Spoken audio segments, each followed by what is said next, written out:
Bonsoir, j'allais me coucher, je suis en pyjama, mais ce soir la situation apparaît trop grave. Il faut sortir de cette chienlit organisée par une situation où aucun des deux camps, c'est-à-dire le gouvernement, le président de la République et une partie de la population, peut-être majoritaire, ne s'entendent pas sur les positions, sur les propositions. Comment sortir de cette situation? On ne peut pas attendre, j'espère que le gouvernement n'attend pas, qu'il y ait un, deux ou plusieurs morts directs pour essayer de renvoyer tout le monde dans ses foyers en faisant des couvre-feux ou des appels à la troupe. Ça serait complètement irresponsable.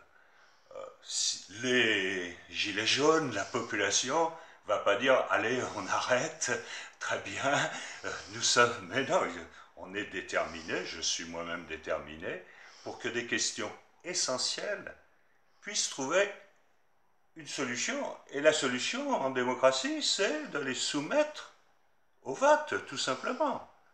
Il est tout à fait possible que les quelques questions essentielles où il y a controverse, où on ne va pas se mettre d'accord seulement en dialoguant, mais où il va falloir y avoir une décision démocratique, il est tout à fait possible de les mettre au vote. Le référendum est dans notre Constitution.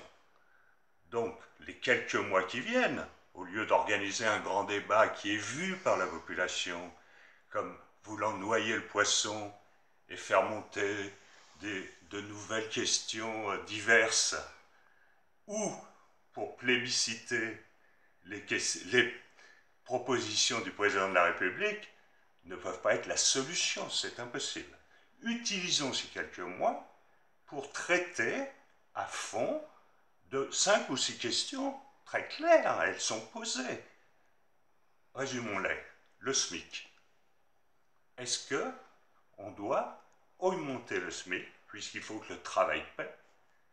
Est-ce que les salaires les plus bas, ceux des professions les plus utiles, les infirmiers, les femmes de service, enfin tous les gens qui aujourd'hui n'arrivent pas à vivre de leur travail, doivent être revalorisés? C'est une question qu'on peut poser à la population. Le gouvernement pourra développer ses arguments pour dire non, c'est pas possible, la compétitivité, etc., etc.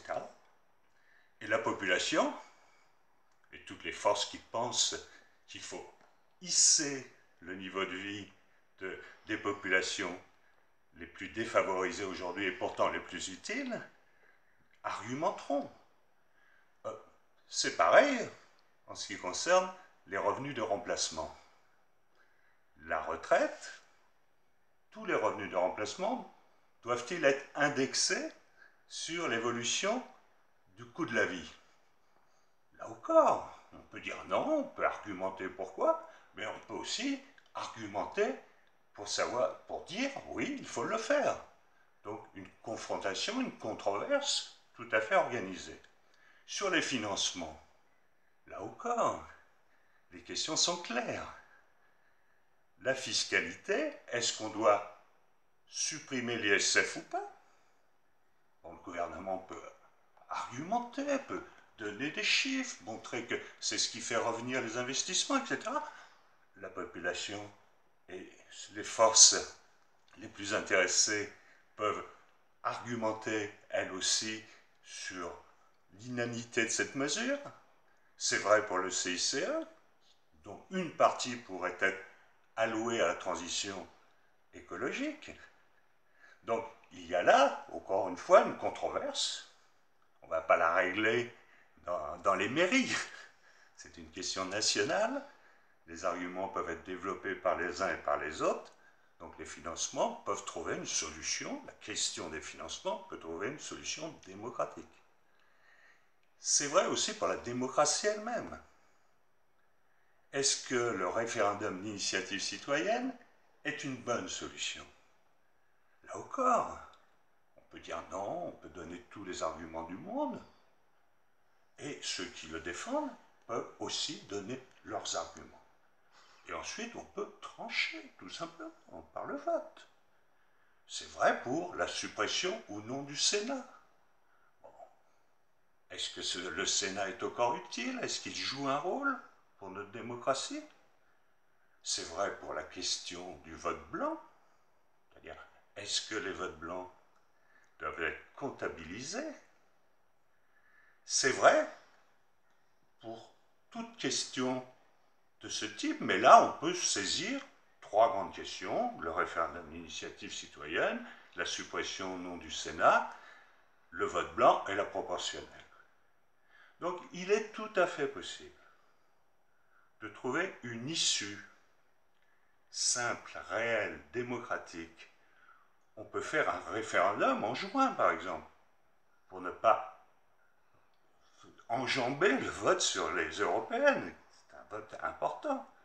Aucune raison d'entrer dans une confusion totale avec 2 mois de débat pour chercher de nouvelles questions, etc. Non, on connaît les questions, on sait où est la controverse, où sont les controverses, il faut les régler.